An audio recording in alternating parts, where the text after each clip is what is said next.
Imagine you are handed $1.5 million and the keys to a brand new McDonald's. 4,000 customers are pulling into your drive-thru today. They want Big Macs, crispy fries and cold sodas. You sit down in the manager's office, pull up the POS screen and think, my job is simple. Sell as many burgers as possible and I'll become a multi-millionaire. Here is your first test. If you focus on selling hamburgers, your store will be bankrupt before your lease is up. Why? Because McDonald's is not a fast food company. McDonald's is a $150 billion real estate landlord empire that just happens to sell hamburgers. Pull up a chair to the CEO desk. My name is Gio, and today you are playing the Founder Simulator. Can you solve the 5 hidden economic puzzles of running the world's most famous restaurant? Let me give you puzzle number 1, the $2.5 million barrier. Suppose you have $1 million sitting in your bank account today. You call up McDonald's corporate and say, I want to buy a store. Corporate's answer, not so fast. To even be considered, you must prove you have at least $750,000 in unencumbered personal liquid cash. That means cash or stocks sitting in your account right now.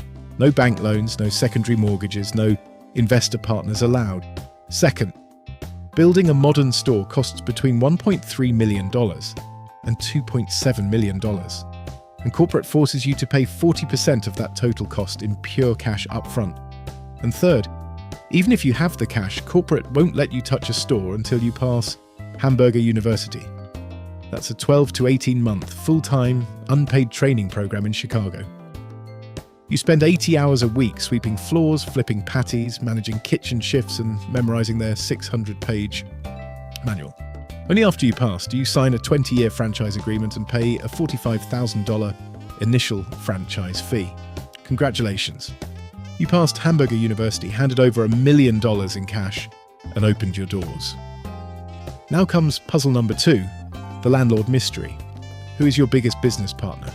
It's not your beef supplier. It's your landlord.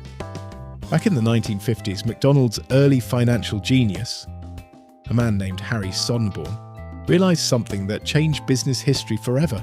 He looked at fast food and said, we are not technically in the food business.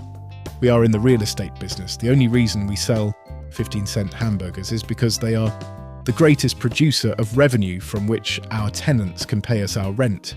Here is how the Sonneborn riddle works. When a new McDonald's is built, McDonald's Corporation buys the land and constructs the building. Corporate owns the dirt, corporate owns the walls, then corporate leases that property back to you, the franchisee.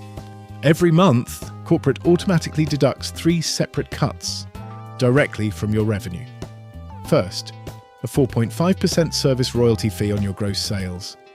Second, a 4.0% national advertising fee on your gross sales. And third, rent, but not a fixed monthly rent like a normal landlord. McDonald's charges rent calculated as a percentage of your gross monthly sales, usually between 8% and 15%.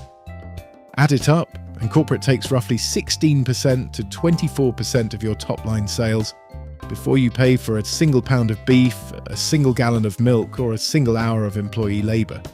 Here is the twist. Corporate takes its cut-off gross sales, not net profit. If beef prices double or electricity bills spike and your store loses money in a given month, your profit margin drops to 0. But corporate still gets its full 15% rent and 5% royalty check.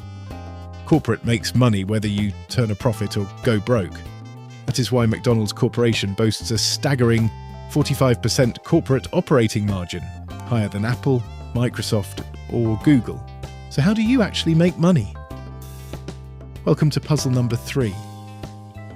High volume, low margin unit math. Your average US McDonald's generates about $3.8 million in gross annual sales. Out of that $3.8 million, food and paper packaging eat 31% or $1.18 million. Crew and manager payroll eat 26% or $988,000. Rent and corporate royalties eat 20% or $760,000.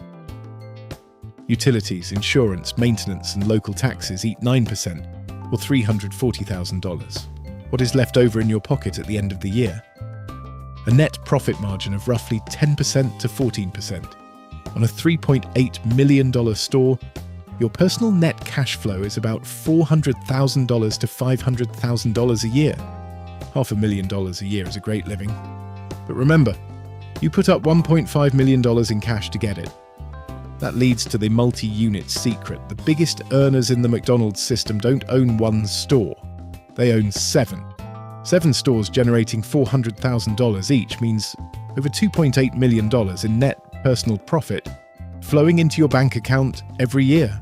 And how do you push store sales up to $3.8 million in the first place? That brings us to puzzle number 4, drive-through speed and menu psychology.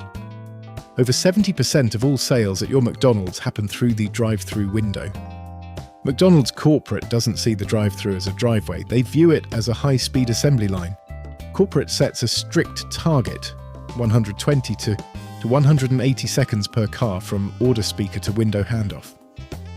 If a car sits at your window for 200 seconds, corporate sensors trigger a red warning light on your manager dashboard. And what are those drive-through customers actually buying to keep your profits high?